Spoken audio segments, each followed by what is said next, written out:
आणि एक महत्त्वाची बातमी आहे, रवी राणा यांनी शरद पवार यांची भेट घेतलेली आहे।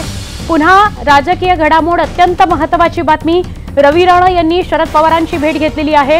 अमरावती लोकसभेसाठी पाठिंबा द्यावा याकरता ही भेट असल्याचं मानलं जात आहे।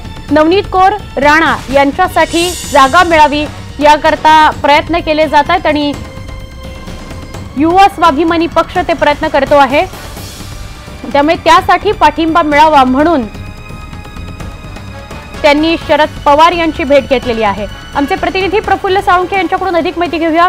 प्रफुल्ल, शरद पवारांची भेट घेतली, रवी राणा यांनी काय अपडेट मिळतंय, काय अधिक सांगाल?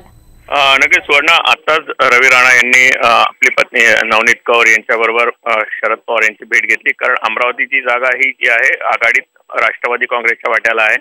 त्यामुळे गेल्या वेळी ही निवडणूक नवनीत राणा या राष्ट्रवादी काँग्रेसकडनं लढल्या आणि त्यानंतर पराभूत झाल्यानंतर त्यांनी पुन्हा भाजप शिवसेनेबरोबर आघाडीत जाण्याचा निर्णय घेतला होता। त्यानंतर आता पुन्हा नवनीत राणांना ही जागा मिळावी आणि स्वाभिमानी युवा जो त्यांचा पक्ष आहे त्याला आघाडीमध्ये सामील करून घ्यावा अशी भूमिका जी आहे ती रवी राणा यांनी या ठिकाणी शरद पवारांकडे मांडली आहे। मात्र त्याबाबत कुठलाही निर्णय अजूनही राष्ट्रवादी काँग्रेसने या ठिकाणी दिलेला नाही। नक्की, धन्यवाद प्रफुल्ल ही माहिती दिल्याबद्दल।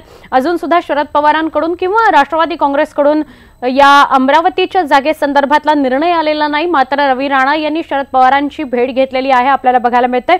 याविषयीचे सगळे अपडेट्स घेणार आहोत।